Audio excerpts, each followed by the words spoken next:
Olá, boa noite, boa tarde a todos e todas. Vamos dar continuidade aos nossos estudos e hoje eu privilegiei fazer algumas questões que eu selecionei de concurso público, de universidades fora do estado do Rio e do Enem, tá bom?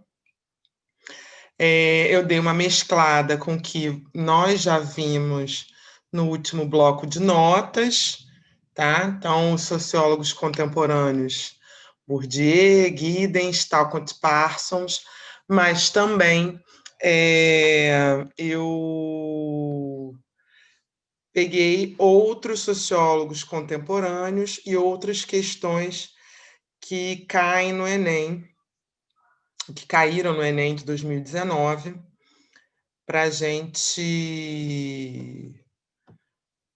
ver hoje, tá bom? Então,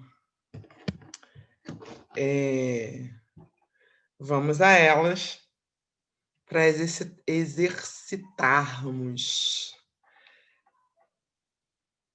Vou compartilhar a minha tela, algumas coisas abertas.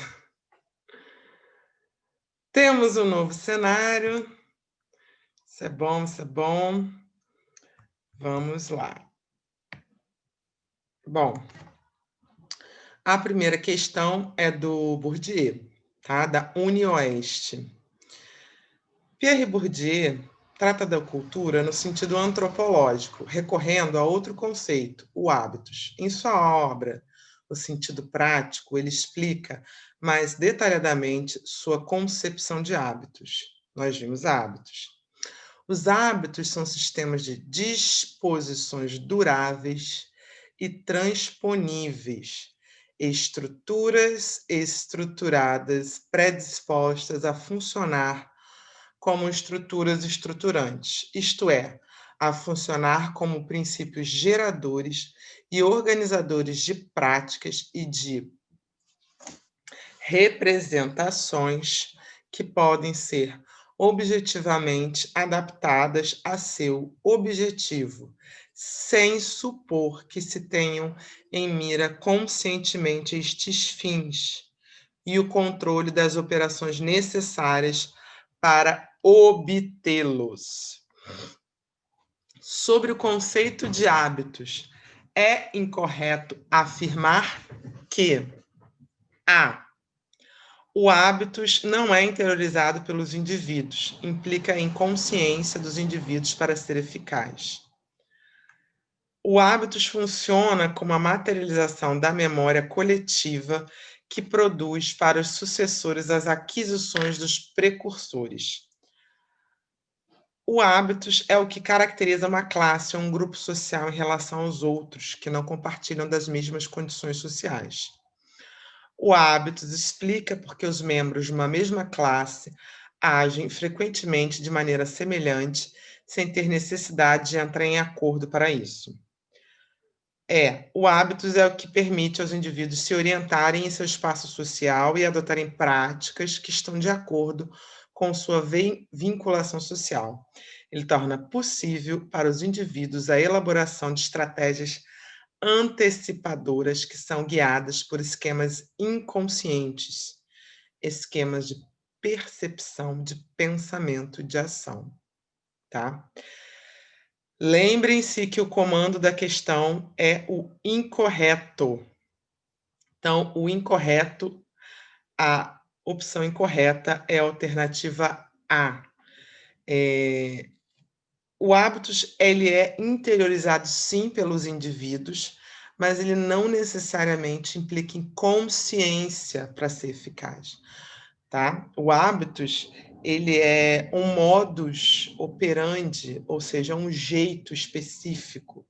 Tá? É um jeito que as pessoas agem e reconhecem umas às outras, principalmente no que diz respeito à classe social, tá bom? Beleza? Todas as outras alternativas estão corretas. Então, aí tem 11 questões nesse PDF que eu selecionei Não vou conseguir fazer todas, tá? Vou tentar fazer a 1, a 3, a 9 e a 11, beleza? Então, vamos para a questão número 3. UFLA Paz 2013. Conceber a sociologia como análise reflexiva da modernidade é uma boa maneira de distingui-la das outras ciências sociais. As outras ciências sociais são antropologia e ciência política. A sociologia define seu objeto de estudo em termos temporais, como o estudo de uma determinada sociedade e seu impacto no mundo. Então, tem um recorte temporal, como se fosse um retrato temporal de uma determinada sociedade ou modo de viver, tá? Isso é mais restrito do que o estudo da sociedade, que parece incluir quase tudo. Se quisermos que a sociologia seja algo coerente, ela não pode se referir ao estudo da sociedade em geral, o que é muito vago. Daí fazer uma distinção entre sociologia e teoria social, já que as questões referentes à teoria social vêm de longa data. O que ele quer dizer com isso? Por exemplo, o Giddens fala da modernidade, na verdade, da era contemporânea, mas utiliza-se o termo modernidade. Ou mais especificamente, alta modernidade, que são os efeitos de todo essa era, esse tempo histórico que é a modernidade, tá?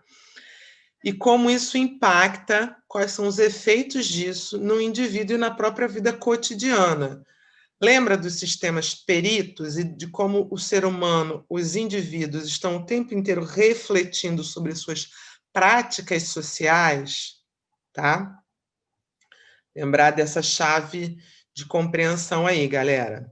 Então, o sentido da distinção sugerida por Giddens entre sociologia e teoria social tem como principal objetivo.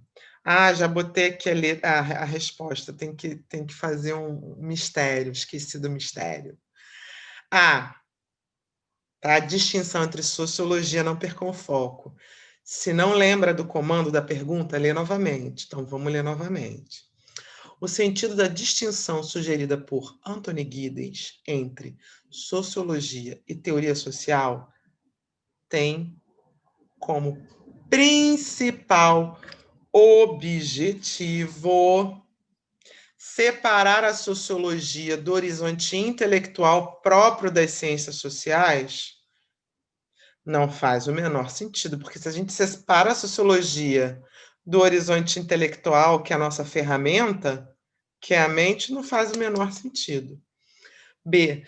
Delimitar o campo de reflexão específico da sociologia como ciência. Sim, mas vamos ver as outras opções. C. Associar a ideia de teoria social à delimitação disciplinar das ciências sociais. Não foi justamente o que o texto acima diz, que não é exatamente isso que ocorre, tá? A teoria social, ela é algo mais abrangente, mais ampla, tá? Como, por exemplo, quando Marx fala sobre o capitalismo, ele está sendo mais amplo, então ele pega um pedaço maior, tá? Mascarar a fragilidade da sociologia na definição dos seus objetos de estudos? Não, o nome disso se chama tiro no pé. Não, não faz o menor sentido mascarar a fragilidade de uma ciência. Faz com que ela se fragilize, ela não tenha validação, ela seja refutada. Portanto, não sendo considerado ciência. Tá? Então, letra B. Tem uma questão de campo de reflexão específico, tá? É uma questão voltada mais para uma área da episteme, tá? epistemologia, beleza? Então, questão 9. Acho que vai dar para fazer tudo, hein? Vamos lá. Vamos seguindo. Coloquei várias questões do Enem de 2019. Eu vou tentar selecionar várias questões do Enem e de concursos para a gente ir se localizando aí e vendo as possíveis pegadinhas. Então, a gente vai estar cercando de todos os lados, tá bom? Questão 9. Enem 2019, caderno azul, questão 7.2. 7.2. O espírito humano controla as máquinas cada vez mais potentes que criou, mas a lógica dessas máquinas artificiais controla cada vez mais o espírito dos cientistas, sociólogos e políticos. E, de modo mais abrangente, todos aqueles que, obedecendo à soberania do cálculo, ignoram tudo que não é quantificável, ou seja, os sentimentos, sofrimentos, alegrias dos seres humanos. Essa lógica é assim aplicada ao conhecimento e à conduta das sociedades e se espalha por todos os setores da vida, tá? Então, esse sociólogo, o Edgar Morin, ele está fazendo uma crítica do avanço da tecnologia e muitas das vezes como a tecnologia formata a nossa maneira de pensar o mundo, ou extrapolando esse limite, como o cientista, o pesquisador, ele muitas das vezes esquece das possibilidades ou de outras possibilidades que não são necessariamente calculáveis, tá? Como, por exemplo, a afetividade, comunidades tradicionais, outras formas de compreensão do mundo que muitas das vezes são pertinentes a inúmeros grupos sociais, como, por exemplo, as populações indígenas, os quilombolas, tá? Beleza? E uma série de outros seres humanos que estão em agrupamentos sociais que não necessariamente ficam fazendo cálculos para agir socialmente. Não necessariamente o ser humano está o tempo inteiro fazendo cálculos para agir socialmente, tá? Outro exemplo disso é a forma como o brasileiro vota, tá? Nós temos uma maneira muito específica de escolhermos os nossos candidatos, muito pela emoção e pela tradição, tá? Há quem diga que a política brasileira ela é personificada. Em vez de o indivíduo, o cidadão votante, ele pensar no programa do partido e nas propostas do candidato, ele vota no candidato pelo que o candidato cativa como candidato e o que o candidato cativa. São valores e crenças morais. Não é exatamente um cálculo ou uma variável, tá? São inúmeras as possibilidades que o cientista tem, ou que o pesquisador das áreas humanas tem, para ver como os seres humanos não estão o tempo inteiro calculando ou agindo de forma tão racionalizada, tá? Então, beleza. O comando da questão. No contexto atual, essa crítica proposta por Edgar Morin se aplica a, letra A, intensificação das relações pessoais. Olha, pode até haver uma intensificação, mas ela está sendo mediada por uma série de aplicativos, redes sociais e afins, que já selecionam quem a gente vai interagir. Então, não é tão bem assim, tá? Então já vamos eliminar essa questão. B, descentralização do poder econômico. Aí é uma outra chave de compreensão essa resposta, não tem a ver com a pergunta, com o comando. C, fragmentação do mercado consumidor, até tem a ver com uma questão de antropologia, de relações interpessoais, mas não é o que a questão está tratando, o texto principal está tratando, tá? Não fala de mercado consumidor, não fala de setorização da economia, de setores da economia, enfim, não é isso. Letra. Estou tentando aqui não deixar vocês verem a resposta, não estou conseguindo. Letra D. Valorização do paradigma tecnológico? Sim. Vamos ver vou voltar à letra D, mas vamos para a letra E. Simplificação das atividades laborais? No way, não tem como, porque cada vez mais nós estamos mediados pela tecnologia. Todos os processos produtivos ou relativos à produção, a setor de serviço e uma série de outros setores econômicos estão mediados pela tecnologia.